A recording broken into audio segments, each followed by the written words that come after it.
Hello everyone. Now look at question number 6 and the question number 6 is find the value of a. हमें a की value find out करनी है. First question है 4 raise to the power a equal to 256 यानी 4 की power कितनी है a और कितना दे रखा है 256 के इक्वल दे रखा है. तो a की वैल्यू हमें निकालनी है. देखिए इन तरह के क्वेश्चन को पहले आप समझिए कि कैसे करते हैं. इन तरह के क्वेश्चन को करने के लिए सबसे पहले ये ध्यान में रखते हैं कि दोनों तरफ सिंगल टर्म होना चाहिए. क्या मतलब है, यहां जैसे 4 एक अकेला टर्म, 4 की पावर एक अकेला टर्म है, इसके साथ में कुछ और टर्म है नहीं, तो अकेला सिंगल टर्म है. यहां 256 इज ऑल्सो है सिंगल टर्म, है ना. तो यहां पे कोई दूसरा सिंगल टर्म नहीं है ना, दूसरा अदर टर्म नहीं है, तो ये इट इज ऑल्सो है सिंगल टर्म. अब क्या करते हैं, दूसरी चीज क्या ध्यान में रखते हैं, base of that single term is equal, है ना. Base of that particular single term should be equal, यानी कि वो जो सिंगल टर्म है उन दोनों के बेस इक्वल होने चाहिए. Base equal means base same होने चाहिए. क्या देखिए इधर देखिए बेस क्या होता है, यही तो होता है 4, यहां भी बेस 4 है, यहां भी बेस 4 है. यानी कि we have to keep in mind two things, that first one is base should be same and both side should have single term, है ना. दोनों साइड में क्या होना चाहिए, सिंगल टर्म होना चाहिए और बेस शुड बी सेम होना चाहिए. उसके बाद हम क्या करते हैं, कंपैरिजन करते हैं, उसे सॉल्व करते हैं. ठीक है, कैसे सॉल्व करते हैं वो भी पता चल जाएगा. सबसे पहले देखो दोनों तरफ सिंगल टर्म है, क्या मुझे सिंगल टर्म बनाने की जरूरत है, नहीं, ऑलरेडी सिंगल टर्म है. अब क्या करेंगे, बेस सेम है, यहां 4 की पावर a है, यहाँ 256 है. 256 को अगर मैं फैक्टर करूंगा तो इस तरीके से फैक्टर आएंगे. 2 को कितनी बार आएंगे, 8 टाइम्स आएगा. लेकिन इसको मैं क्या लिख सकता हूँ, 2 into 2 into 2 into 2 into 2 into 2, इससे मैं 8, 2 की पावर 8 लिख सकता हूँ, क्योंकि 2 कितना 8. लेकिन अगर मैं यहाँ से 2 की पावर 8 लिख दूंगा तो यहाँ 4 की पावर a है, यहाँ 2 की पावर a है. देखो अगर मैं लिखूँ यहाँ 4 की पावर a हो जाएगा, यहाँ 2 की पावर a हो जाता, 8 होता. क्या यहाँ दोनों तरफ बेस सेम होता, नहीं होता. यहाँ बेस 4 है, यहाँ बेस 2 है, तो मैं 2 बेस में नहीं लिखूंगा, कुछ इस तरीके से लिखूंगा कि बेस कैसा है 4. तो अगर इन 2 और 2 को मिला के मैं 4 बना लूं, इधर इन 2 और 2 को मिला के 4 बना लूं, इधर इन 2 और 2 4 बना लूं, इधर 4, तो 4 की पावर कितनी हो जाएगी, 4 हो जाएगी. तो 256 को मैं क्या लिख सकता हूं, 4 की पावर 4 लिख सकता हूं. हाँ 2 की पावर 8 भी लिख सकता था, बट 2 की पावर 8 से बेस सेम नहीं हो पाता, इसलिए मैंने इसे 4 की पावर 4 लिखा. अब देखिए दोनों तरफ क्या है, सिंगल टर्म है, दोनों की पावर सेम, दोनों का बेस सेम है. अब करेंगे ऑन कंपैरिजन. कैसे कंपेयर करते हैं, देखिए बेस सेम है तो बेस को एक तरीके से हाइड कर लीजिए. हाइड कर लिया तो क्या बची, पावर का कंपैरिजन कर लिया. यहाँ पावर कितनी है 4, यहाँ पावर कितनी है, तो यहाँ पावर कितनी है a और यहाँ पावर कितनी है 4, तो a इक्वल टू कितना आ गया 4. इस तरीके से हम इन क्वेश्चन को सॉल्व करते हैं. ठीक है, नेक्स्ट क्वेश्चन देखते हैं. ठीक है, 5/7 की पावर माइनस इक्वल टू 343/120. पहले तो 343 को सॉल्व किया तो 7 इंटू 7 इंटू 7 आया, और 125 मतलब 5 इंटू 5 इंटू 5. 340 को I can write 7 raise to power 3 and for 125 I can write 5 raise to power 3. Now 7 raised to the power 3 and 5 raised to the power 3 makes 7/5 की होल पावर 3. मैंने कहा था अगर अलग अलग करके पावर से रखी हो तो इसको कंबाइन करके आई can right in the combined form. Okay, अब क्या करा, देखिए क्या दोनों तरफ के, देखिए दोनों तरफ सिंगल टर्म है, सिंगल टर्म है. ठीक है, दोनों तरफ का बेस सेम है. ये देखिए सिंगल टर्म तो पहले ही था, क्वेश्चन में था, लेकिन बेस सेम नहीं था. तो बेस सेम अब है क्या, यहाँ 5/7 है, 7/5 है. जब ध्यान से देख रहे हैं तो बेस सेम, थोड़ा सा डिफरेंस है. क्या डिफरेंस है, यहाँ उल्टा है, यहाँ न्यूमरेटर में 5 है, डिनोमिनेटर 7 है, या न्यूमरेटर में 7 है, डिनोमिनेटर 5 है. तो क्या करते हैं, चेंज कर लिया. ये माइनस के साइन को चेंज अगर मैं हटाना चाहूं तो मुझे क्या करना पड़ेगा, मैंने लॉ बताए थे, माइनस को साइन को हटाने के लिए we have to reciprocal the term, reciprocal the base. 5/7 का रेसिप्रोकल 7/5 कर दिया, और माइनस a की पावर क्या हो गई, ये प्लस a हो गई, है ना. अब देखो बेस सेम हो गए, 7/5 की पावर a, 7/5 की पावर 3. देखिए दोनों तरफ के बेस सेम हो गए. अब ऑन कंपैरिजन लिखा, जब तक दोनों तरफ के बेस सेम नहीं होंगे और दोनों तरफ सिंगल टर्म नहीं होगा हम कंपेयर नहीं करेंगे. जैसे ही बेस सेम हो गया, दोनों तरफ सिंगल टर्म हो गए, दोनों चीजें फॉलो हो गई, मैंने कंपेयर किया, a की वैल्यू कितनी आ गई 3. बेस एक तरीके से हाइड कर लिए, तो यहाँ है पावर a और यहाँ है पावर 3, तो a equal to 3. Next question number C, 4/9 into 4/9 की पावर माइनस a और 4/9 की पावर 16. देखिए अब इसमें RHS को एज इट इज लिखा है, LHS को देखिए यहाँ मैंने जो लॉ यूज किया वो मैंने यहाँ ब्रैकेट में मेंशन कर दिया था. सी पार्ट में देखिए यहाँ 4/9 इंटू 4/9 क्या होता है, 4/9 की पावर 2, और ये होल पावर माइनस a मैंने एज इट इज रखी. देखिए 4/9 की पावर 2 और whole power minus a as it is, और 4/9 की पावर 16 एज इट इज. अब माइनस यहाँ 2 इंटू माइनस a कितना होता है, पावर मल्टीप्लाई ऑफ पावर होती है, तो 2 इंटू माइनस हो जाएगी -2a. अब क्या देखा, देखो दोनों तरफ के बेस सेम हो गए, 4/9 4/9, और दोनों तरफ के दोनों तरफ सिंगल टर्म भी है, तो मैं कंपेरिजन करूंगा। अब देखिए लिखा है मैंने ऑन कंपेरिजन, तो -2a किसके इक्वल आया, 16 के equal. -2a should be equal to 16, a की वैल्यू कितनी है 16 अपॉन -2। ये -2 a के साथ में क्या रिलेशन रखता है, मल्टीप्लाई का, है ना। तो ये -2 इधर आके क्या हो जाएगा, डिवाइड में, तो 2 से कट 8, तो ये माइनस का 8 अपॉन 1 कहो या माइनस का 8 is the final answer. Next 7th a पार्ट, इसमें find the value of x, same वैसी है, उसमें a की वैल्यू फाइंड आउट करनी थी, इसमें x की वैल्यू फाइंड आउट करनी है। ठीक है, 3/4 की पावर x प्लस 3/4 की पावर 6 इक्वल टू 3/4 की पावर 16। देखो आप दोनों तरफ पहले देखेंगे सिंगल टर्म है या नहीं है। देखिए आरएचएस में तो अकेला टर्म है, लेकिन एलएचएस में ये दोनों दो टर्म दिख रहे हैं आपको, है ना। तो इसे कंबाइन करके पहले समराइज करेंगे, यानी सिंगल टर्म में कन्वर्ट करेंगे। देखिए जब बेस सेम होता है पावर्स क्या हो जाती है, और नंबर मल्टीप्लाई में होता है तो पावर क्या हो जाती है, ऐड हो जाती है। तो 3/4 ये बेस सेम है, पावर क्या होगी, x प्लस 6 आपस में क्या हो जाएंगी, ऐड हो जाएंगी। ये लॉ मैंने यहाँ पे पढ़ाया था, ये मैंने यहाँ पे मेंशन कर दिया। अब देखिए दोनों तरफ सिंगल टर्म है, दोनों का बेस सेम है, तो अब मैं क्या कर सकता हूँ, अब कंपैरिजन कर सकता हूँ। तो देखिए बेस को मैं हाइड कर दे रहा हूँ, तो पावर बची है x plus 6 should be equal to 16, तो x will be equal to 16 minus 6, तो x equal to 10 is the final answer. ठीक है, now B part, 5.6 raised to the power x divided by 5.6 raised to the power 5 is equal to 5.6 raised to the power 15. Okay, तो firstly we will solve the LHS part.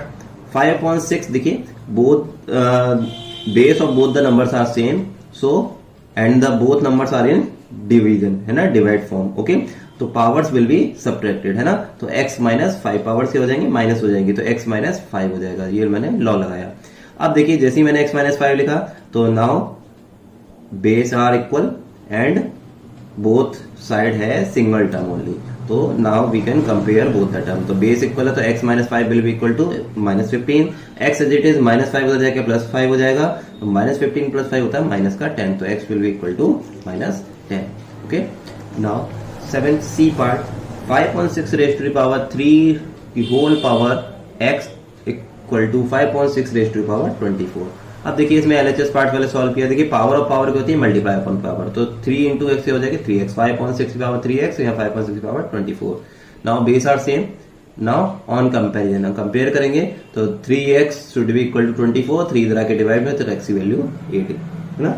Now D part, 7/8 raise to power x multiply by 5.6 की power x equal to 7/8 into 5.6 raise to power 16।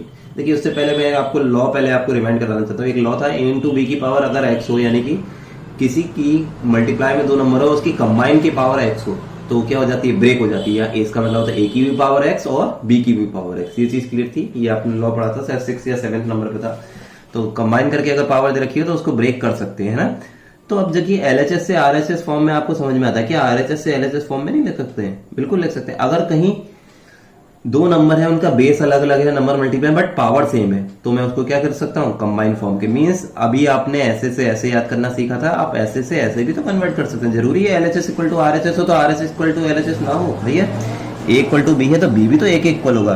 तो यहाँ पे जो question है LHS part में किस format का है, क्या ए इंटू बी की होल पावर एक्स है, नहीं, यहाँ ए की पावर एक्स अलग है, बी की पावर एक्स अलग है। ए की जगह 7/8, बी की जगह 5/8 है, बट दोनों की पावर सेम है, तो मैं इसको क्या लिख सकता हूँ, कंबाइन करके लिख सकता हूँ। तो मैं लिख सकता हूँ 7/8 इंटू 5.6 की होल पावर एक्स, कंबाइन करके आई कैन राइट। ठीक है, आरएचएस अभी एज इट इज कॉपी कर दिया। ठीक है, अब देखो दोनों तरफ के बेस सेम हो गए, 7/8 इंटू 5.6, 7/8 इंटू 5.6 सेम है, तो पावर्स को क्या करेंगे, कंपेरिजन अब हम कर सकते हैं। ये देखिए सेम बेस है, तो x should be equal to 16, तो हमारा फाइनल आंसर आ गया 16। Now look at E part, देखिए 4/5 raise to the power -3 into 4/5 raise to the power +12 equal to 4/5 raise to the power 9x। देखिए यहाँ दो टर्म है, इसको सॉल्व करेंगे, -3 + 12 कितना हो जाएगा, देखिए बेस सेम है और नंबर मल्टीप्लाई में, तो power should be added. Okay, तो -3 + 12 और यहाँ हो गया 4/5 9x एज इट इज लिखा। अब ऑन कंपेरिजन दोनों तरफ देखिए बेस सेम है ना, और सिंगल टर्म है, तो -3 + 12 किसके इक्वल होगा, 9x के इक्वल होगा। तो ये -3 + 12 होता है 9 इक्वल टू 9x, और ये इधर वाला 9 इधर आके डिवाइड में आ जाएगा, तो x की वैल्यू कितनी आ गई, 1। सो होगा final answer is 1। Now look eight question number 8 में क्या करना है, वेरीफाई करना है। क्वेश्चन है verify each of the following, हमें फॉलोइंग जो दे रखे हैं जो क्वेश्चन है उनको वेरीफाई करना है। वेरीफाई का मतलब क्या होता है, एक एलएचएस पार्ट होगा, एक आरएचएस पार्ट होगा। एलएचएस को अलग सॉल्व करेंगे, आरएचएस को अलग सॉल्व करेंगे, और दोनों इक्वल आ जाते हैं, तो हमारा वो प्रूफ या वेरीफाई हो गया। बट ध्यान रखना, ये जो जाने इसमें क्वेश्चन दे रखे हैं, ये एक तरीके से लॉ वाले क्वेश्चन है, इसमें हम लॉ को अप्लाई नहीं करेंगे, क्योंकि ये तो डायरेक्ट देखिए जरा क्वेश्चन पे निगाह डालते हैं, 5 की पावर 4 इंटू 5 की पावर -5 इक्वल टू 5 की पावर 4 प्लस -5। ये देखिए जब बेस सेम होता है, नंबर मल्टीप्लाई में होता है तो पावर्स क्या हो जाती है, प्लस हो जाती है। तो देखो 4 प्लस -5 ये तो एक तरीके से लॉ है। अगर मैं लॉ ही यूज करूंगा तो ये ऑलरेडी इक्वल है, उसमें प्रूफ क्या करना। लेकिन हमें इसमें लॉ को अप्लाई नहीं करना है, आया समझ में, इसमें लॉ अप्लाई नहीं करना है और इसे नॉर्मल तरीके से सॉल्व करेंगे। और अगर उसके बावजूद भी इक्वल आता है तो हम कहेंगे कि वेरीफाई हो गया।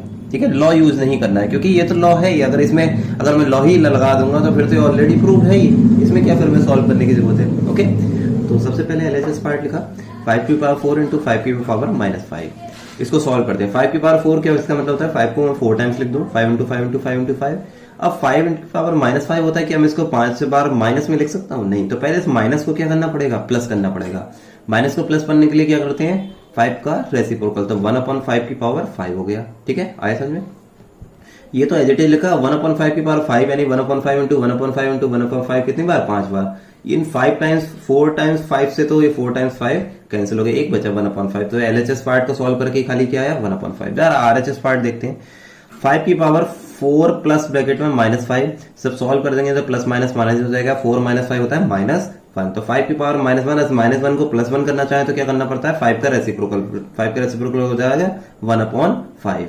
तो देखिए एलएचएस भी 1/5 था, आरएचएस भी 1/5 था, तो एलएचएस इक्वल टू आरएचएस। तो इस तरीके से हमने वेरीफाई कर लिया। नाउ बी पार्ट, -3/7 की पावर -5 -3/7 की पावर -4।